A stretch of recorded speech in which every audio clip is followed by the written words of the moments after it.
Yeah. But it was all just really, it was a lot, a lot. And it helped me realize, like, what I was doing has to be done a certain way. Yes. So then when we went to the Missouri State Penitentiary the second time, I don't think anybody knows this. I might have told them. I don't remember, though. But I was working at this bar called Whiskey Tango's, and that place was super haunted and had a whole bunch of crazy stuff. But there was a gentleman working there, and he's like, I can get you holy water if you want, and we can do, like, a ceremony.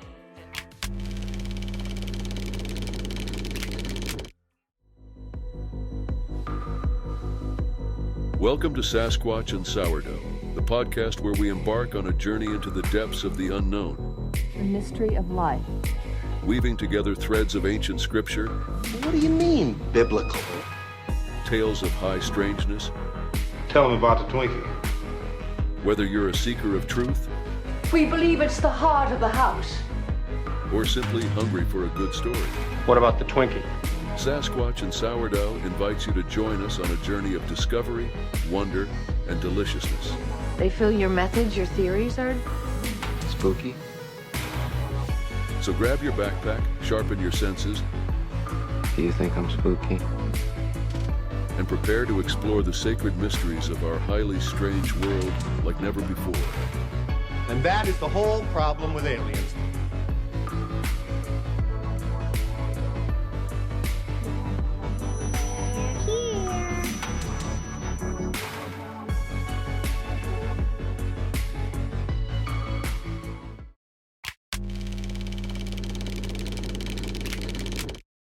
So then when we went to the Missouri State Penitentiary the second time, I don't think anybody knows this.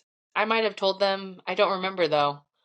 But I was working at this bar called Whiskey Tango's, and that place was super haunted and had a whole bunch of crazy stuff. But there was a gentleman working there, and he's like, I can get you holy water if you want, and we can do, like, a ceremony. And I'd never done anything like that before. And so he went to his church, and he had his priest or pastor bless the water, and we were just out in the parking lot, and he was like, okay, I'm gonna say this stuff, and and I'm gonna sprinkle this on you, and like this is gonna help protect you, because he knew I had issues with other things, and the particular house that I was living at that time, I just had so many, like, such a spiritual warfare of just like evil all the time. And so when he did that, it was so out of my character, but my soul knew, like, this, you're getting into deep stuff, like you need to do this. This is a step you need to take. And I'm glad I did, because I know the first time I wasn't really affected, everybody else was. And then the second time, it was like the most joyful, peaceful experience that I had. And I don't know if it was because of that, what he did for me. But it felt good that somebody cared enough to be like, hey, you're messing with some stuff going to that place. Like, Yeah. you need God to go with you. Like, and like I said, I wasn't walking with God at that time. And so it's funny now looking back that, like, he's always been there. He's always been like showing me, like, hey, I'm here, you can't hide, like the post I showed today, like, you can run, but you can't hide. Exactly. That's basically what that was. Because being at we can talk about the Missouri State Penitentiary if you want to. I don't know how much time we have left, but whatever. I mean, it's like I know we kind of went all over the place, but I kind of talked about that on the last podcast that I was on. Because I was telling him how I was part Native American, and I am too. He was like, that's why Sasquatch like you, and then I was like, great. And then he was like, talking about that. And I said, well, I think that's why we have a lot of hauntings, or we have a lot of paranormal, because of what has been done in the past to this specific group of people. And I maybe it's because I'm a part of that it makes me more sensitive to that. I'm not really 100% sure, but it probably resonates with you too. And the fact that you have, Crystal says she's her car. Oh my gosh, her phone is charging. So I'm hoping that she can hop back on, because I want to hear I want her to hear this this whole thing with Sasquatch, like, because you're kind of not, I don't want to say like you're being haunted, but it seems like you are really getting these experiences in this certain spot. Yeah. We actually went back out there today, and my son kept seeing the X marks that I've been finding. And like there's this one particular X mark.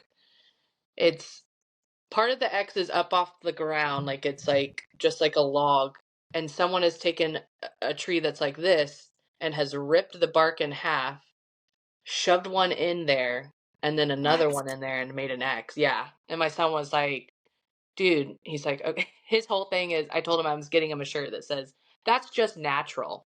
Because that's always what he says to me. That's just natural, Mom. And then he looked at that one today and he was like, yeah, probably not. Yeah, that's not natural. See, and I've heard you talk about that before, and I've always wanted to, like, my initial reaction is, so, and people talk about this a lot too, is these like structures, right? Mhm. So where I live and where we go walking and hiking, I mean, there's structures like that all the time because there are people that live in those structures.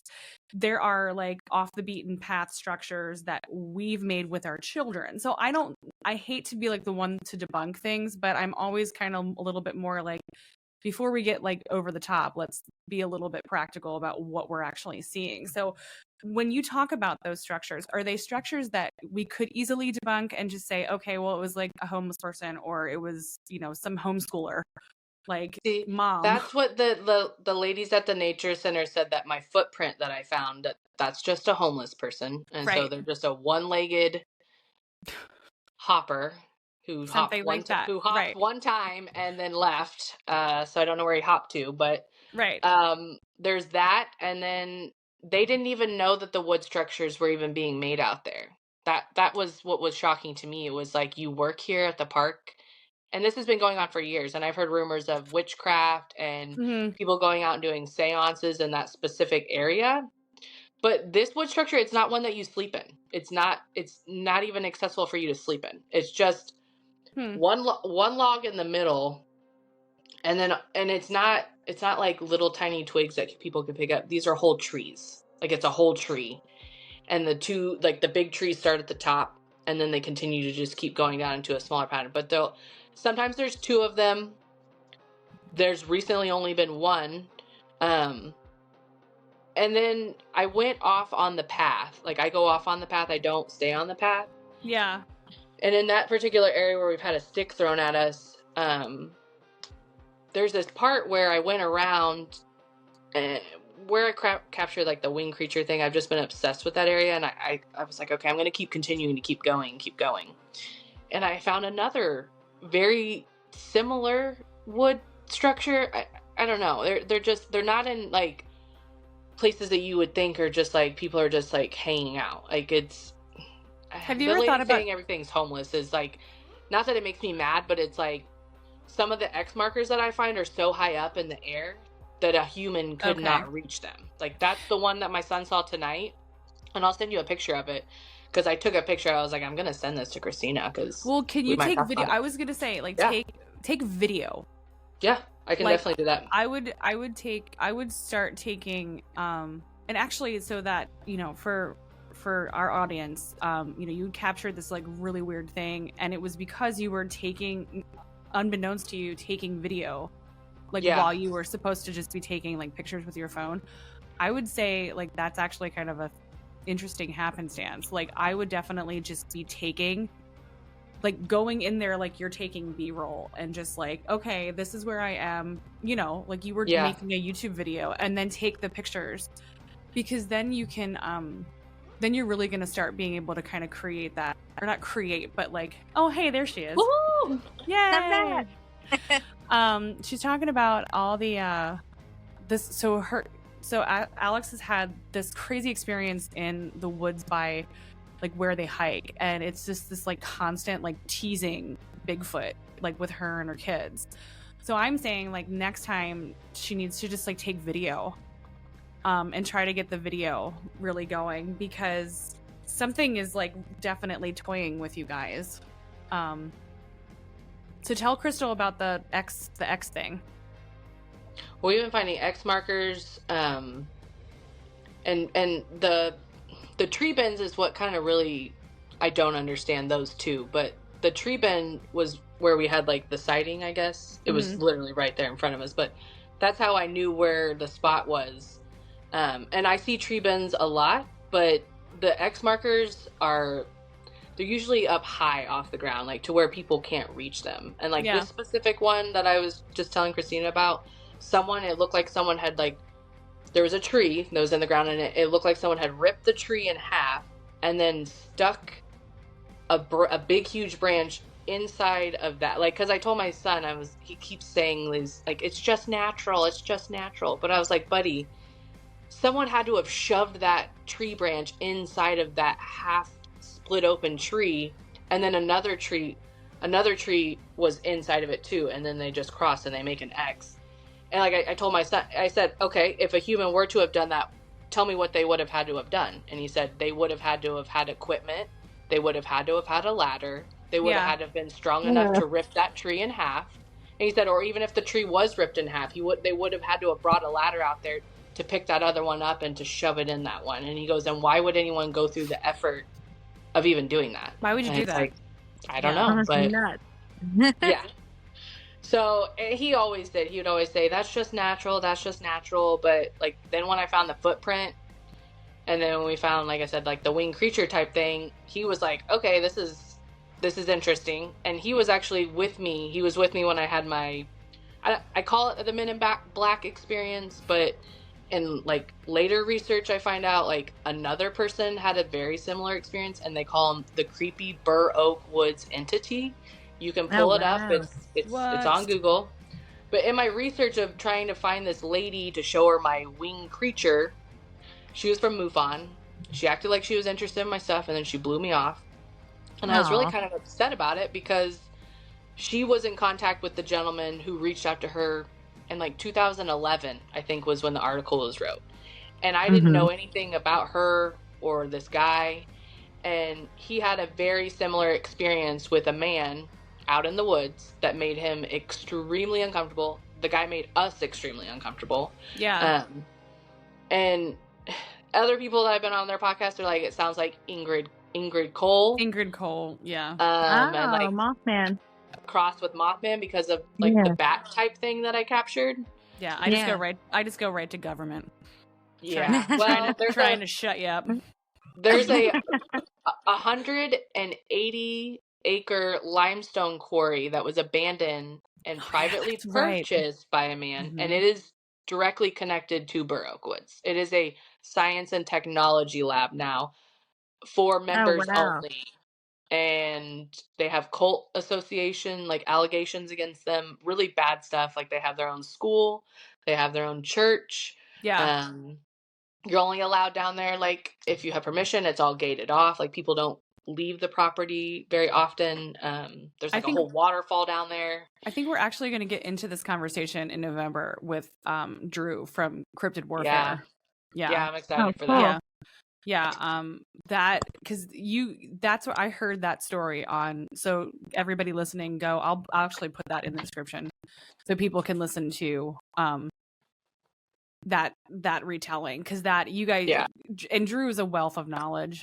You could sit there and show me a picture of whatever you say was, like, something was laying here, and I'll just be like, okay, that looks like grass. Like, I am not that gal. I have no idea what a footprint looks like where I am.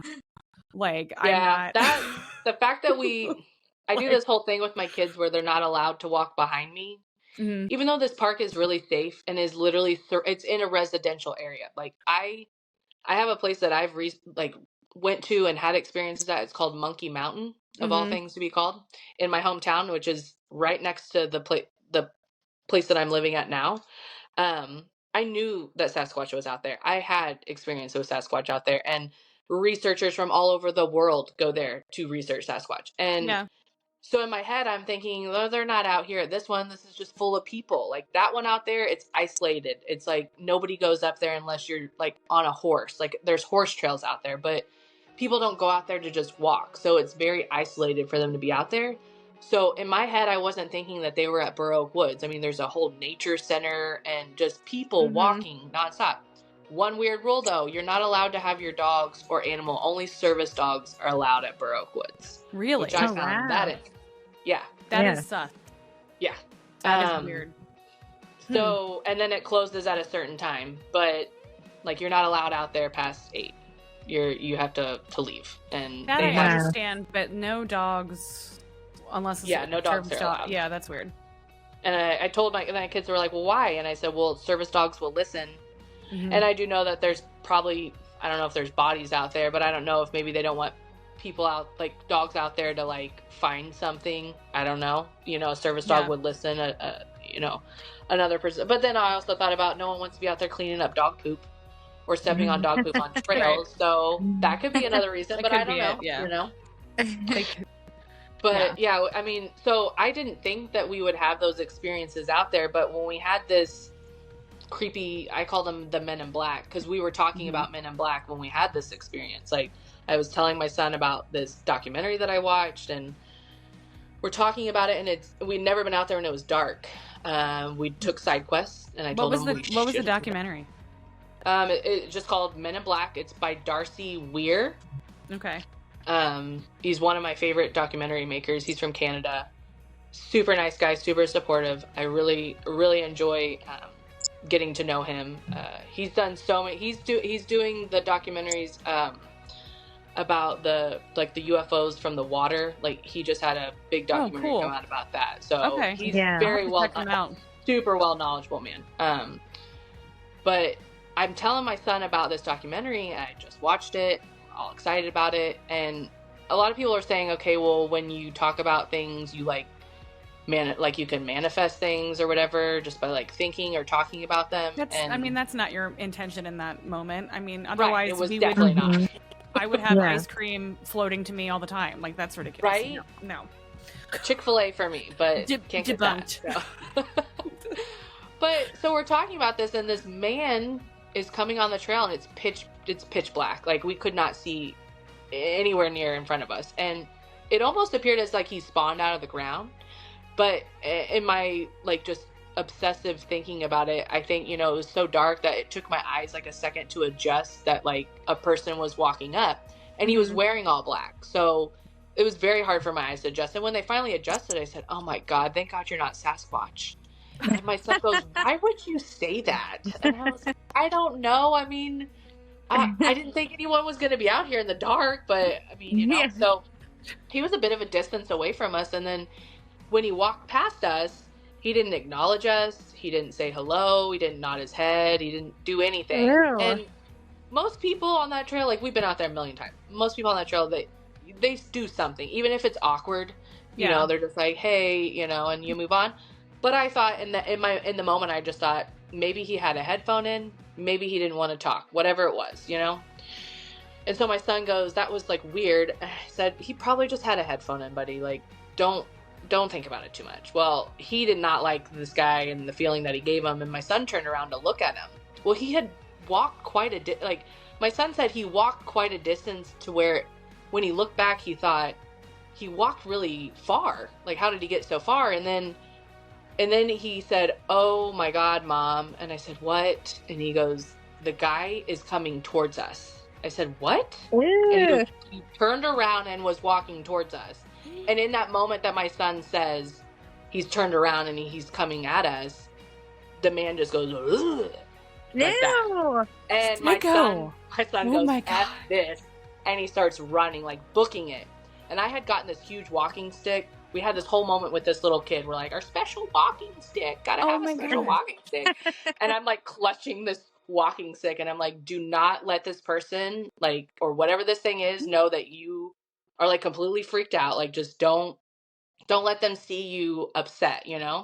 But in my head, I'm just like, get out now. Like, this is not okay. Like, why would this person do that? Like, why would they even think that was like okay to do? And so we get in the car and we're like, we're just beside ourselves. Like Xavier's like, what was that? Like, why did that guy do that? And I was like, I don't know. And we debated it forever. I went on a podcast. I talked about it. I was like, I don't even know what that was, but whoever that guy was, like, I don't like you, And so then I captured this weird thing And I researched that lady. I couldn't get a hold of her forever. So I just Google her name. And when I Google her name, that's the first thing that pops up. Creepy Burr Oak Woods entity. And I'm sitting there and I'm like, no.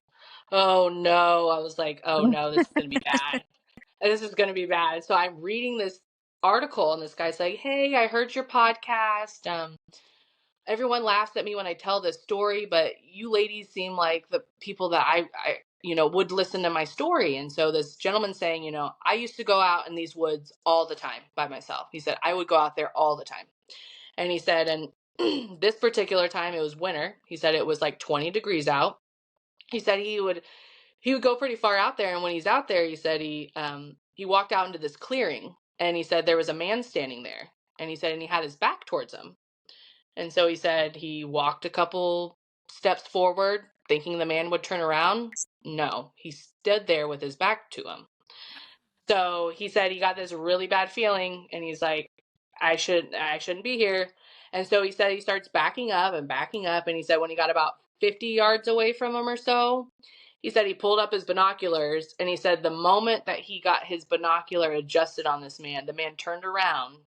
And he said he had the most inhuman, like just disturbing smile on his face. And the guy said that he had never been more like disturbed. Basically, he turned around and he hightailed. He said, I had 2 bad knees. And he said, I hightailed out of there. And his message to everybody was like, do not go to Burr Oak Woods alone. And I was like, dude. And he said, what was weird was that the man was in a t-shirt and just a pair of gray slacks, like a black t-shirt and gray slacks. And he said, and he was like, it was 20 below. And he said, so he wasn't wearing weather appropriate clothing. He said he just didn't seem like a he normal. He was out of place. Out of place. Yeah. Yeah. And he just happened to stumble upon him. And it was just so eerily similar. Like he had a black t-shirt on and he had black pants on, but it was so dark. Like I said, they could have been gray. I don't know. But it was like the same outfit. And it was just odd. I just knew that I had this weird feeling, but it was just like, and then I read that article and I'm like, wow, okay, well, now I know for sure someone else has had this. That You've reminds seen me, the same it thing. just reminds me of something. Yeah. Doesn't that remind you of something, Crystal? Like, I don't want to say Hat Man because it's not Hat Man, but like, No, because it's not a shadow. It's a corporal, being. I don't know. To me, it sounds like a portal, like something just, I don't know. Whatever it is isn't good, though. It sounds like evil. No. Definitely an evil entity. That's just crazy. It actually made my son pretty upset to like. I can imagine. He said that guy really like ruined nature for me. He just said and then we stopped going on that trail and then we went on another trail and then when we went on the other trail, that's when we heard the monkey sounds and the creaking door sound. And then I was like, oh my gosh. It would have been less creepy if he Sasquatch. That's what everyone said. Everyone's like, you probably wish it was. Especially the Sasquatch that they just saw in Oklahoma that they caught on video. Have you guys seen that? No. It's the one that's sitting? The one that's like just chilling. Yeah, and he looks over at the camera. I think it looks like the beef jerky Sasquatch, but whatever. It does. That's what I said. That's cute. totally fake. It looks exactly like the beef jerky one. He's it's nice. Probably just a behind the scenes video that they took and they're like, hey, push this out there. It'll get some views. Oh, yeah, definitely. That is brilliant marketing. I don't care. You know what? Yeah. That's why if we're not going to catch this guy and he's interdimensional, which is what I think he is, then you know what? Let's get those views, make some money. Well, to me, that's what this man that you saw in the woods sounds interdimensional because the way you described it, like it came out of the forest floor and just appeared there. Mm-hmm. And it sounds like it really likes to mess with people. Like maybe it likes the fear, the way he smiled at the one guy and the way he like ooga booga'd at you and your son. Yeah. I feel like it was almost like if we didn't acknowledge him, he wouldn't have acknowledged us. But because my son was curious and was like, he looked back at him. And I think that's why someone said like a fae or something like along that lines, and that it tried to pass as a person, but once we got that feeling like something's off, and then it freaked out and was like, oh God, they know I'm not a human. Have you ever heard of Uncanny Valley? It's like a feeling that you get when you see something that is posing as a human being, but it's not actually a human being, and you can't pinpoint what it is that is unhuman to you, but it just doesn't pass as actually human. So that's like this thing that people get. The first time I ever heard it was when we were watching this Christmas movie about the one about the train, Polar Express. Do you know how like, the animated people, they don't look like people? And I get this creepy feeling when I'm looking at those things, like you're not actually people, you're like robots or something, like posing as people. It's called Uncanny Valley. Oh wow. Yeah. Yeah. So yeah, like they do a bunch of videos of people who take like makeup and they make like an extra smile and like white. They put like white stuff on their face and they're still them, but then they just do these like little. Yeah, like, I can't even watch those. No. They really disturb me. I can't watch any of that stuff. Mm-mm.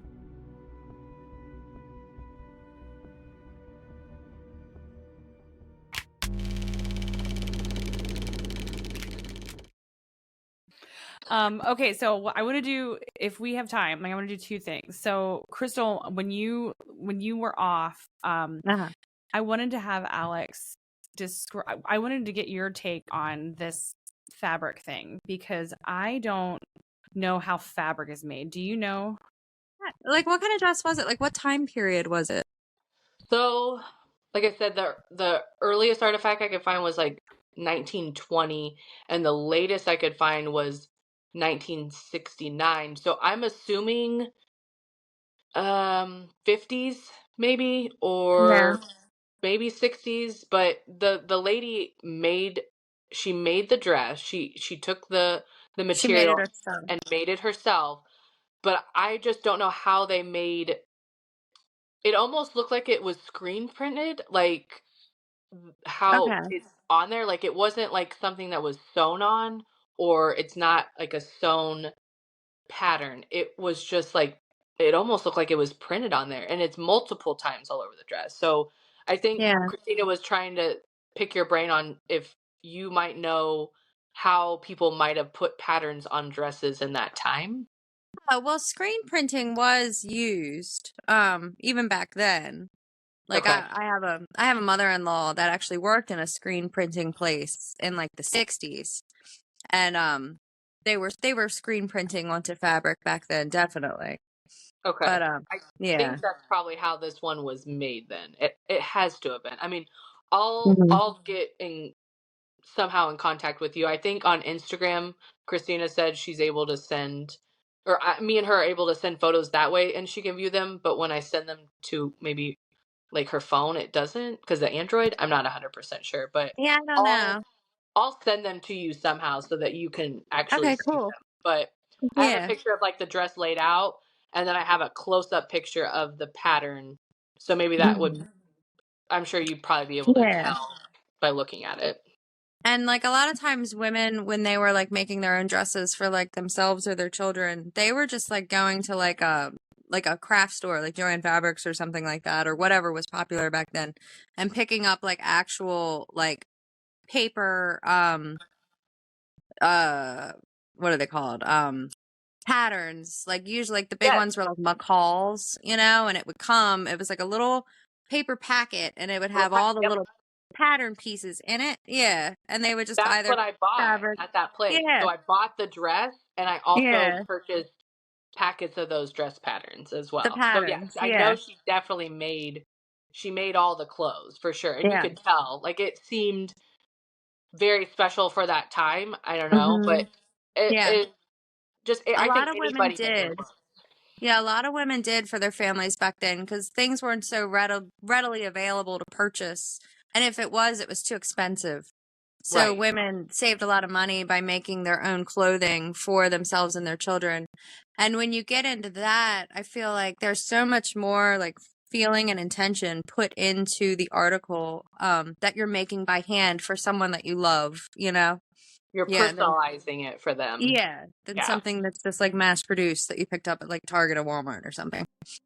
And it's so sad that time has changed for us, that everything is so readily available, because Just Mm-hmm. thinking of that generation of everyone was sewing. Like my granny has passed it down to my mom, and my mom does some sewing, but it's like that is Yeah, it's so sad that people don't, do that anymore, really, and it's don't know funny how to because sew. I also call my grandmother's granny. That's the first time I've heard somebody else say that. Oh, that's It's like, awesome. yeah, I call them my mom and my grandma were both granny. They're just granny. Aw.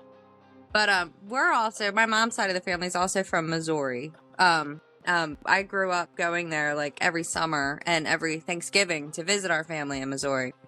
And they lived in Knob Noster. I don't know if you've ever heard of it. I know exactly where that's at. That's so cool. Yeah, because I lived in Lawson, and that's close to Knob Noster. So that's really cool.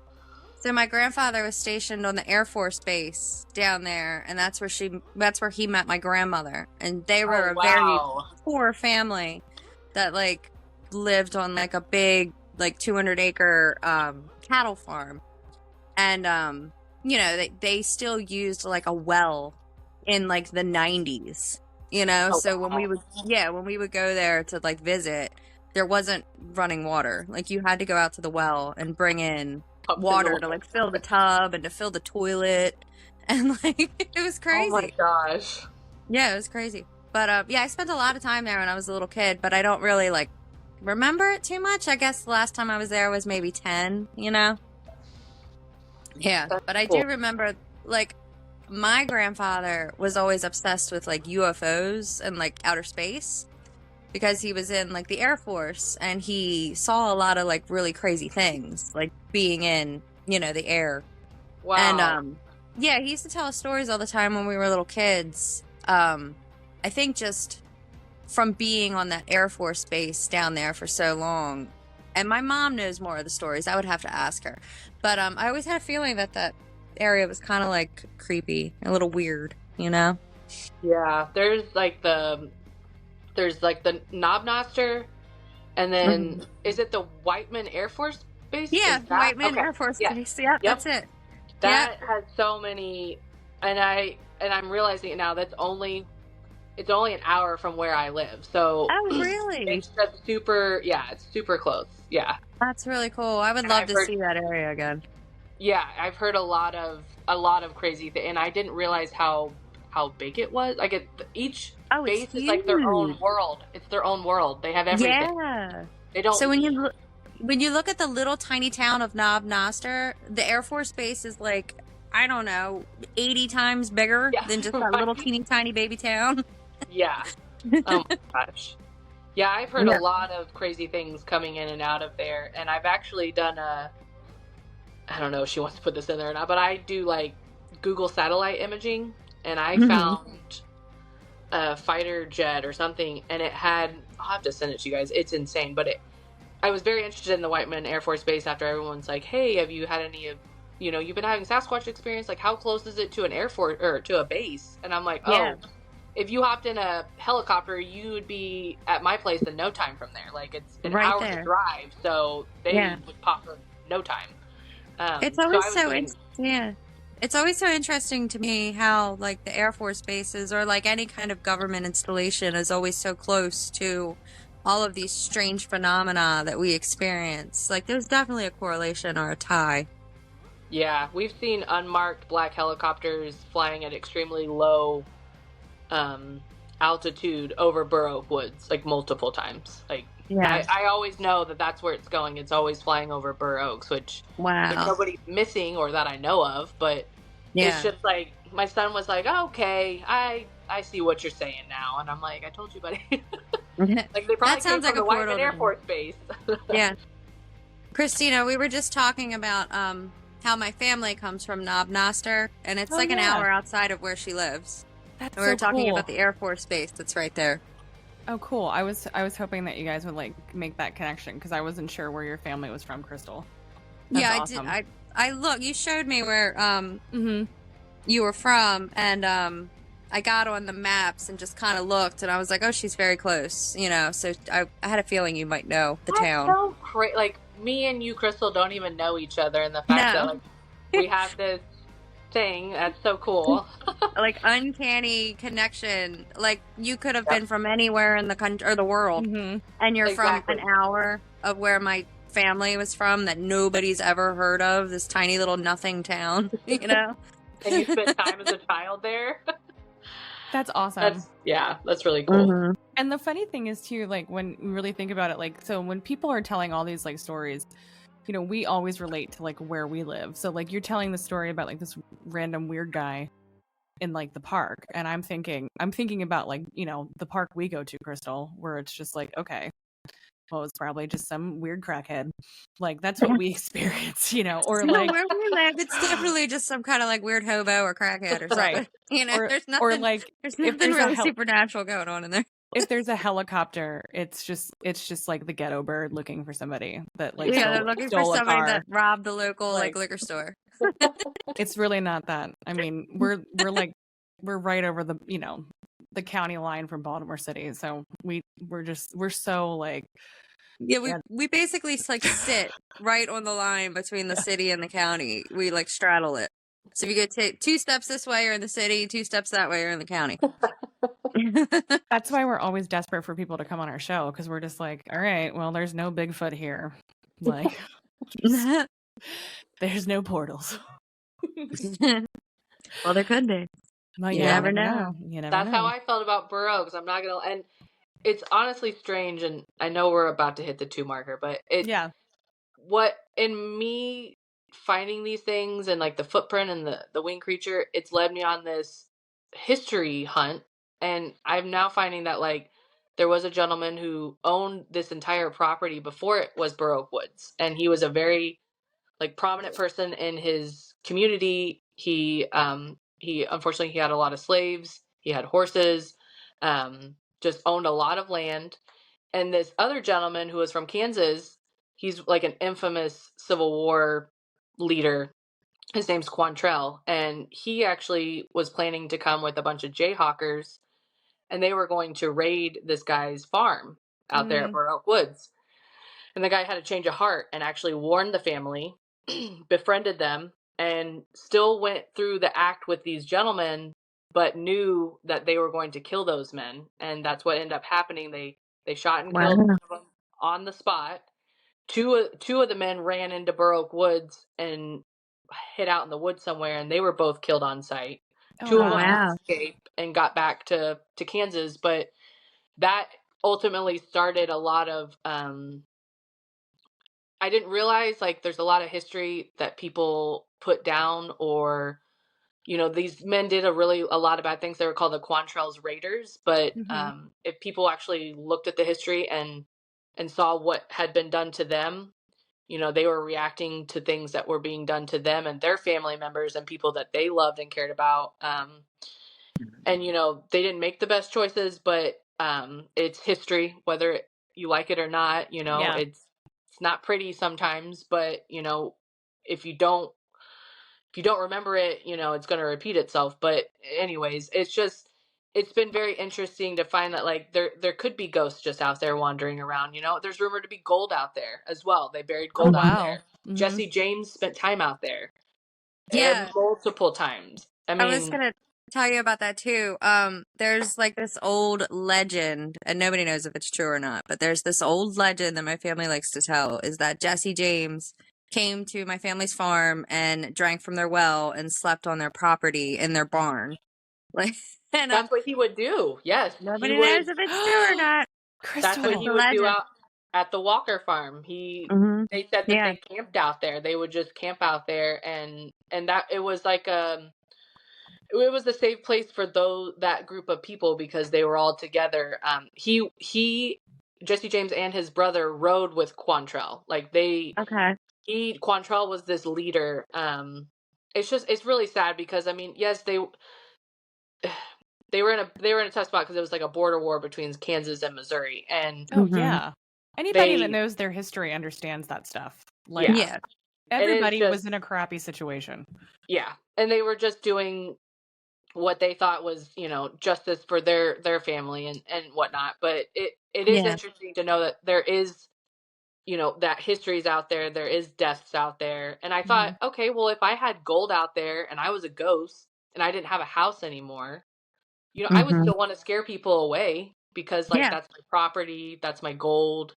So Yep. it's like almost like, is this entity trying to appear like a person, but also scare the living daylights out of people to like get them to go away? Like, you know, there was one instance where all these car windows were broken out at the end of this park. Wow. And I remember asking this kid at this bird place I went to try to show him my bird pictures, and he's like, I used to work there. And he was like, what you're describing, he goes, we have had like a homeless person out there before. He's like, but what you're describing is not a homeless person. And I was like, no, this guy was like, he was bald.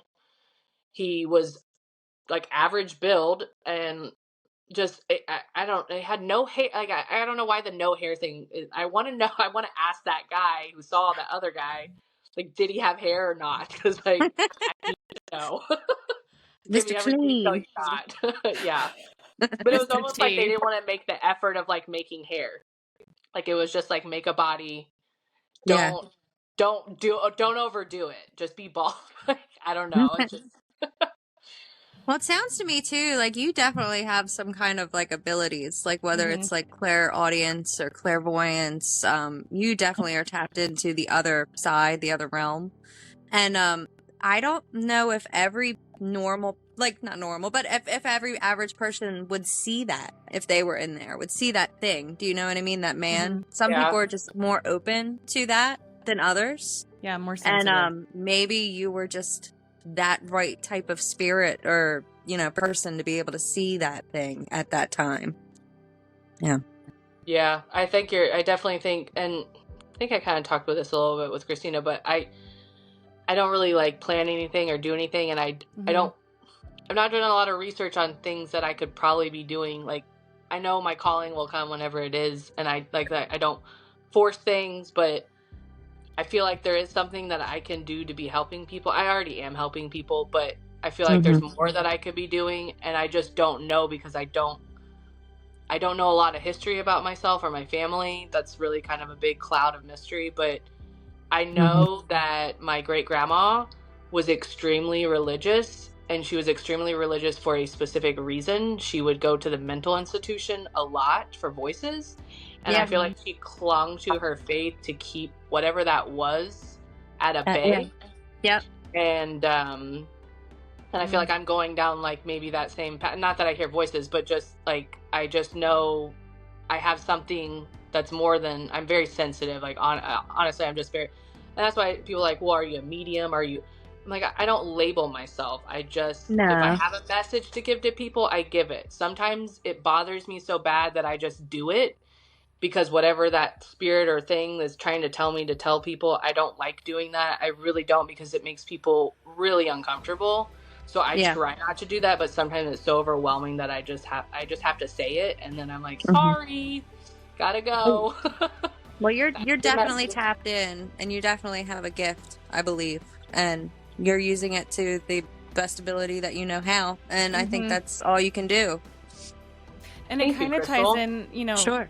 Yeah, like, I mean, definitely, I agree. And I think that also, think about, like, the whole collecting, like, tying in with your grandmother, you know. I'm not saying she's collecting voices, but it's the same sort of thing. You know, she was, something was coming to her, and she was dealing with it the way that she knew how to deal with it.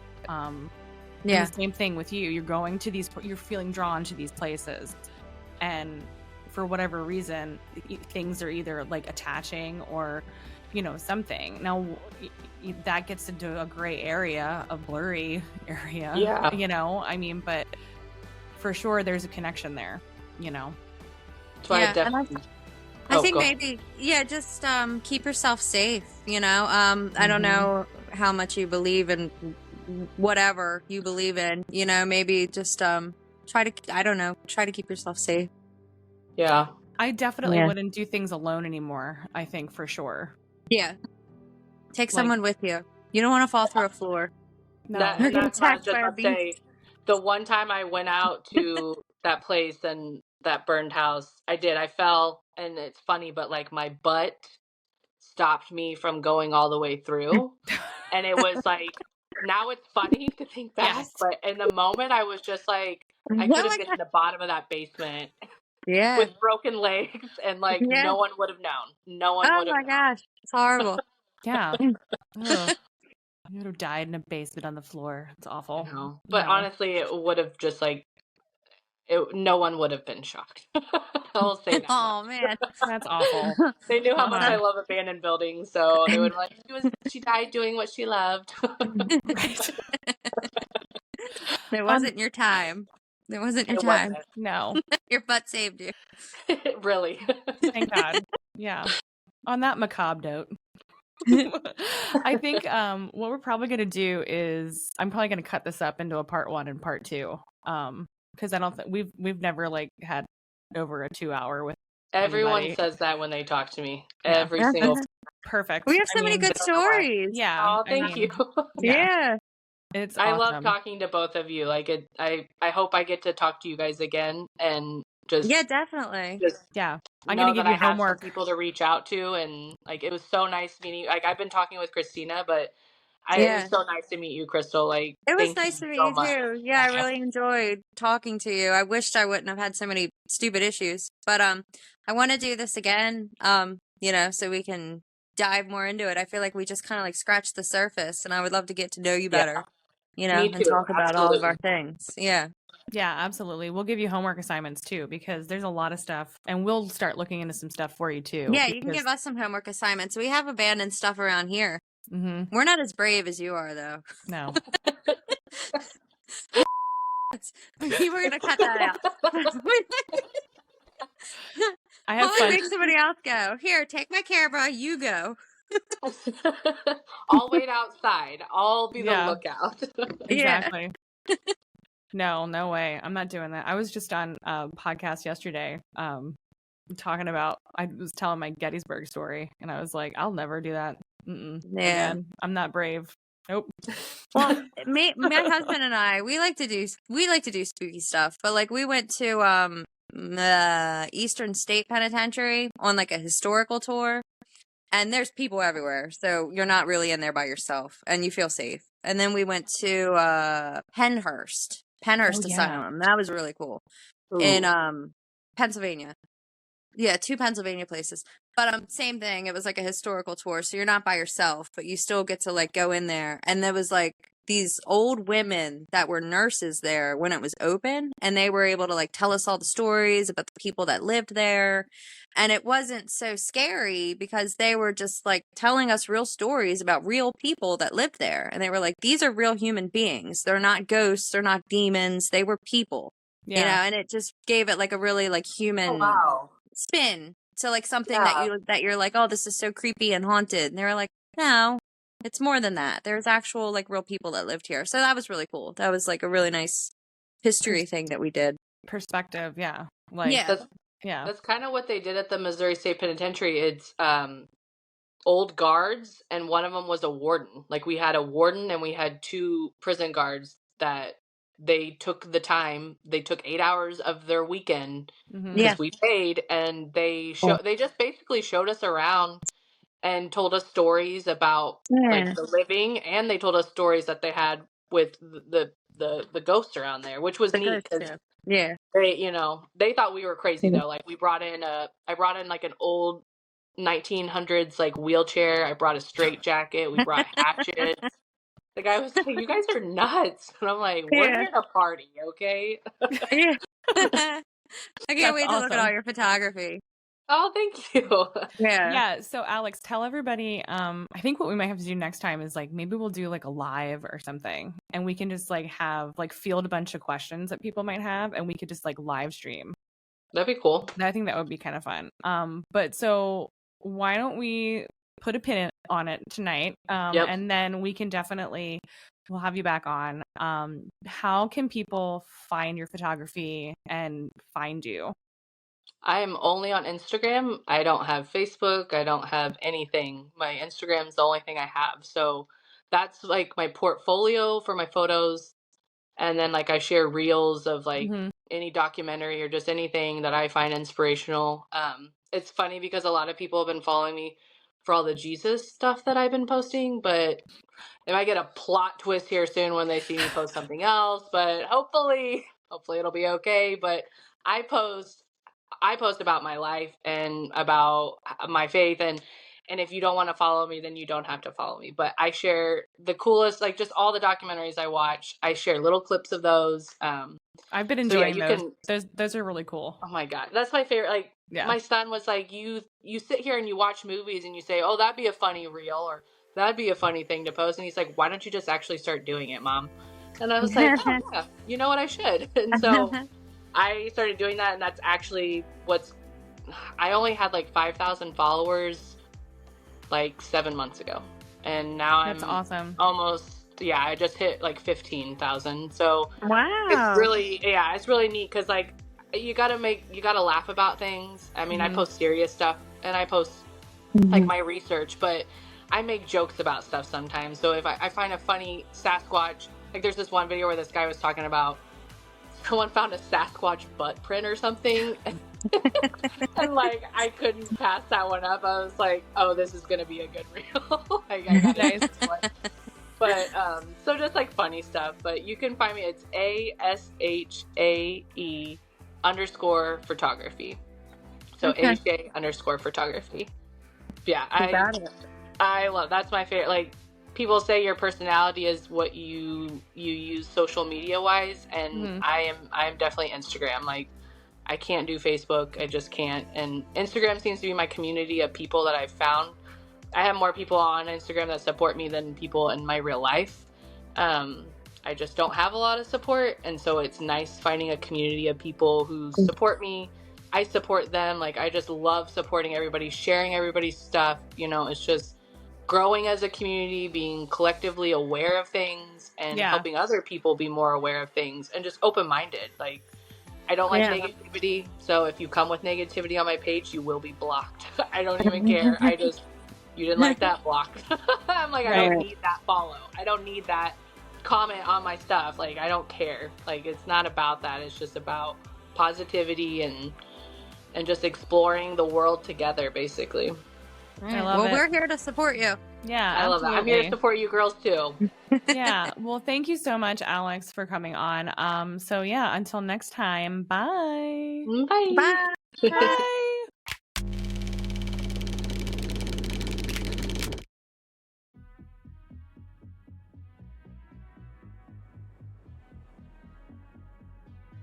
You have been listening to Sasquatch and Sourdough. I'm Christina, and thank you so much for tuning in. Sasquatch and Sourdough is so much more than just a podcast. We're a community of kindred spirits, united by our curiosity and fascination with the extraordinary. And we want to bring you into the conversation. So whether you've had a brush with the unexplainable, seen something that you can't quite wrap your head around, this is your space.